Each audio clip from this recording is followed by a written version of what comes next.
There were so many incredible stories to come out of the Super Bowl that all deserve their own big breakdowns. The fourth quarter brilliance of Patrick Mahomes, the tenacity of Isaiah Pacheco, the tactical genius of Andy Reid and Eric Bieniemy. There's just so much to pick from when looking at the tape. And yet today, we're talking about none of that. Today, we're diving headfirst into an incredible story that somehow has not yet been told. It's about a wily old ball coach and his calculated, desperate fight for survival against a young, terrifying force of nature at quarterback. And believe it or not, this story has been 15 whole years in the making. Flashing back a decade and a half into the past, February of 2008 to be exact, the stage for Super Bowl 42 was set in a remarkably similar way to Super Bowl 57. Steve Spagnuolo, seemingly outgunned in every conceivable manner when it came to personnel on the field, had to find a way to walk into that very same stadium in Phoenix and upset a historically elite offense. And much to everyone's surprise, he did. On that day, one of the greatest defensive lines ever assembled stared down one of the greatest offenses ever assembled and made them blink first. They were relentless, they were insatiable, they were violence incarnate. And at least for one afternoon, they made Tom Brady look human.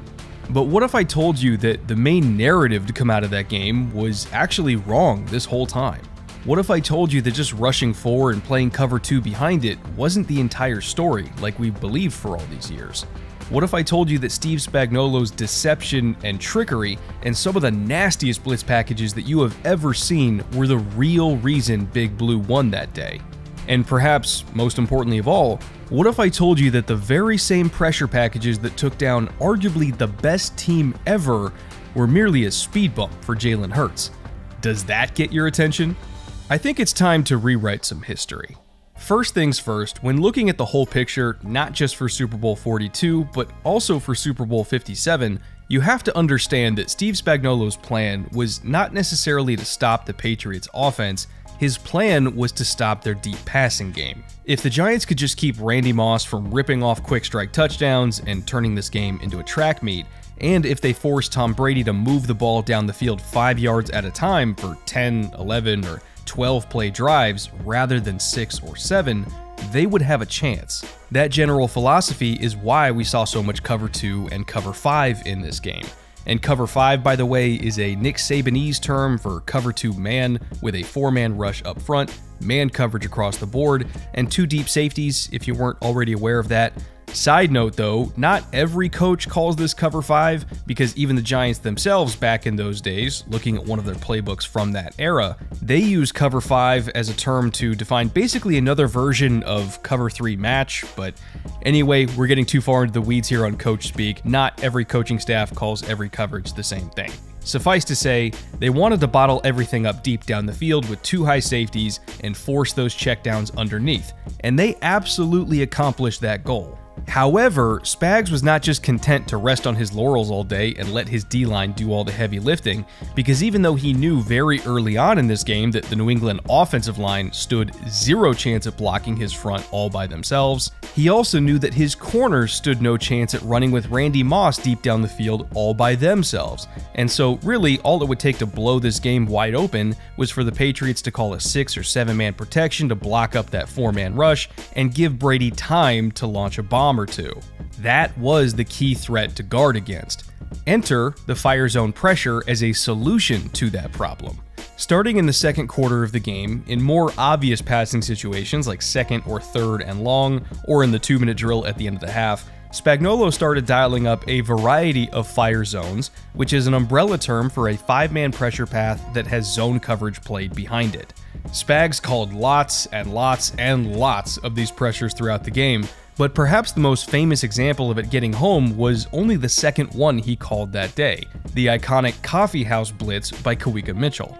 In the actual Giants defensive playbook from that era, this call is basically a flipped around version of what they referred to as punch, which means they're threatening 6 rushers on the line of scrimmage with man coverage outside and a likely rotation to a single high safety, but in reality, they're only bringing 5 rushers on that zone dog call, and one of those 5 is the nickel corner to the side of the running back.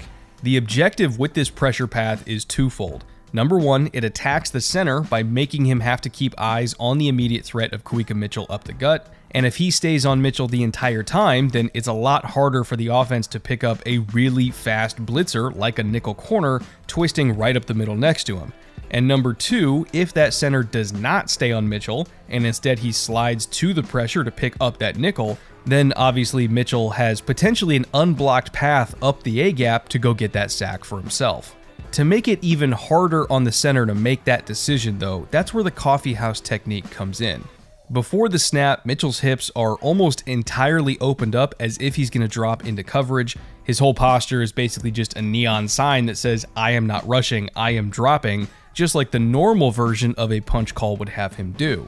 And that stance is reinforced by him taking a single step back and putting his eyes on the slot receiver as if he is the hot defender, meaning the defender that is responsible for going to pick up the hot receiver in the slot. Patriots center Dan Koppen had absolutely no reason to believe, either pre-snap or post-snap, that Mitchell was blitzing here, and so he slides away and he starts to look for work in the direction of the nickel's pressure, which they also expected. And meanwhile, at the same time, the left side of the offensive line is fanning out on their side because they think that they're both getting one-on-ones with Justin Tuck and Osi Umenyiora, so nobody is pinching inside to pick up Mitchell there either. As a result of the offensive line parting the seas to look at literally every other threat, the A-gap completely opens up, and Tom Brady is forced to take a sack right as Wes Welker is breaking to daylight on a flat post deep down the field. And of course, there is nothing but green grass in front of him. That play alone was huge because it killed a Patriots drive all by itself, even though the coverage got beat. But what really made me smile was the fact that that sack set up yet another big pressure later in the same quarter when they flipped around the rush responsibilities on a different version of that same blitz. This is 1st and 10 from deep in Patriots territory with less than 2 minutes to go in the first half. And with Tom Brady now nice and frustrated, Steve Spagnuolo decided to show Brady almost the exact same look pre-snap that they just sent the coffee house blitz from. However, this, of course, was bait. Tom still had to respect the threat of them bringing the exact same pressure, so he changes the protection at the line of scrimmage, and keep in mind that they thought that the Mike was going to be coming up the A-gap again. They believed that he would be rushing opposite of the nickel's pressure path, just like last time, while the boundary side end dropped out into coverage once more. Again, the first time they called that pressure, that was a slightly modified version of what the Giants coaching staff called punch. This time though, they run the normal version of that pressure, so the Mike is not blitzing, and he's actually hightailing it out of there in his drop to go relate to the number 2 receiver on the side of the blitz, who will be left completely uncovered. And while the Mike does that, the will linebacker is blitzing this time, while the nickel adds on from the outside. This effectively creates a 4-man pressure to one side, while 3 Patriots linemen initially slide the other way to only block one Giant. The center is looking for work and can't find much. The running back beautifully picks up the will, but there's just not enough bodies to handle this pressure now because the Giants flipped which linebacker was coming and which was dropping, so the nickel comes completely clean through the B-gap, and he pressures Brady into pretty much blindly heaving the ball into a crowd deep down the field. Luckily for Brady, this didn't get picked off. Those 2 plays are just a small sample of the types of insane blitzes that Steve Spagnuolo dialed up that day, and he was only getting warmed up. Starting in the second quarter, Spags just got more and more relentless to the point that by the fourth quarter, he was blitzing almost 30% of the time. Over the course of an entire season, that would have been a top 10 blitz rate in the league, but we never really hear about that aspect of the game.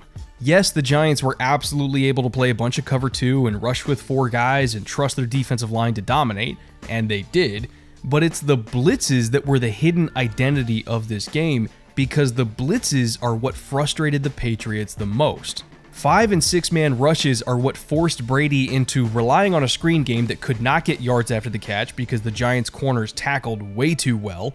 And those blitzes are what also kept Brady's clock quick enough that he couldn't go deep to Randy Moss. Pressure was the key to everything because arguably the best offense of an entire generation could not handle that pressure. And that brings us to today. A younger Tom Brady could not beat the schematic pressure that Steve Spagnuolo dialed up for him, and it won Spags a Super Bowl. But what about Jalen Hurts? When Hurts faced a similar game plan just a month ago, with similar pressure paths and similar coverages from the same defensive coordinator in the same stadium to stop the same deep ball at all costs, why was Hurts statistically so much better than Tom Brady against that specific game plan? Well, perhaps this is painfully obvious to many of you, but modern quarterbacks have very, very different skill sets than a lot of QBs in past generations. Most notably, back in the mid-2000s, you didn't see very many quarterbacks like Jalen Hurts today that are not just deadly accurate, but deadly accurate on the run. Relatively early in this game, Spags dialed up our old friend Punch once again on 3rd and 8, and after 15 years, it still hasn't changed very much from Super Bowl 42. What has changed, however, is the type of quarterback that Coach Spagnuolo is calling it against. Jalen Hurts is pretty smart at the line of scrimmage, we all know that, and he was very aware before this ball was snapped that with a full slide to the right against a 6-man double mug look up front from the defense, if this right defensive end came free off the edge, that was his responsibility as the quarterback to handle it. For those who want to get extra nerdy about pass protection rules really quick, if it's 5-on-6 in protection pre-snap, the extra guy is always the job of the quarterback to deal with. And that goes double if they call something exotic like punch that gets 2 rushers free off the edge. All of this is Jalen's responsibility, whether that means throwing hot to a hot receiver, or in this case, winning with athleticism by intentionally drifting to his right to get the edge to take a flatter angle down the line, only to then slam on the brakes and reverse roll out of it Tony Romo style to create space and time to throw. Hurts knew that there was going to be pressure no matter what, so he planned for it, and immediately once he was out in space, his eyes went up to his shallow cross working across the field so that he could deliver this ball on the run for a first down. Plays like this one have fundamentally changed how football is played because quarterbacks these days are no longer just a fish in a barrel against free runners. Defensive coordinators can't get cheap sacks anymore, and Tom Brady, even at the height of his powers, would never have made this play. He had to win in other ways against blitzes, which obviously he did as his career went on, but Jalen Hurts, he can do stuff like this, and his ability to make people miss and turn sacks into, at worst, just incompletions, and at best, first downs, that ability is the great equalizer in modern passing offenses. We're not done yet though, because we still have 2 more plays to highlight to illustrate why Jalen Hurts' trajectory could be historically good. This is the 3rd quarter now, 2nd and 9, with the Eagles hanging on to a narrow 3-point lead, and Spagnuolo is blitzing once again, but this time it's cover 0. This is an even more aggressive blitz with even more bodies being sent at Hurts, and if you'll notice, both of the true edge rushers here are rushing with a contained path rather than a real speed rush, because their number 1 priority is to not let Hurts roll out again, while the nickel and the linebackers who are blitzing are responsible for actually getting him on the ground. Now, the rub with cover 0 is that literally none of the DBs have any help anywhere over the top. All of them are out on islands and in the most vulnerable possible position as coverage defenders, which typically is okay because when you call a 0 blitz, you expect the rush to get the QB on the ground well before the receivers can win deep anyway. But one trend that we are seeing in the NFL these days is to challenge 0 blitzes with the deep ball. If you block up 7 rushers with 7 protectors, or 6 against 6 or 8 against 8, whatever it happens to be, if you block up that first wave and you just trust that the extra add-on rusher on that 0 blitz will be caught in no man's land or just not able to get home in time, period, then all of a sudden your quarterback has 2.5 seconds to throw and a very winnable one-on-one situation down the field with no safeties in sight. That is a dream for any offense. We see the Bills do this a lot against 0 looks. We saw the Dolphins do it last year. The Chargers in the past have also done it a bunch. That is just how teams like to attack cover 0 these days. But they can only do it if their quarterback is accurate down the field under pressure. And believe me, Jalen Hurts is accurate under pressure. The fact that he was able to uncork this perfect of a ball without even really stepping into it because Nick Bolton was right in his face, it still just amazes me to this day. It's a travesty that it wasn't complete because it was dropped, but man, what a good ball that was. And this play proved to Spagnuolo mid-game that not only could he not call those 5-man fire zone pressures that Hurts was beating him on earlier, but he couldn't even call zero either because Hurts could still get another 50-yard chunk on him at will against those two. It was kind of a no-win scenario if he wanted to keep blitzing at all. However, what about the last aspect, and probably the most famous aspect of that fabled Super Bowl 42 game plan against the Patriots? Cover 2. What about that? Could Hurts beat a 4-man rush with 2 safeties over the top and tighter windows to throw into? It's one thing to beat pressure, but can he beat coverage? Well, one play after that unfortunate drop on the bomb against zero, Spags was going to find out.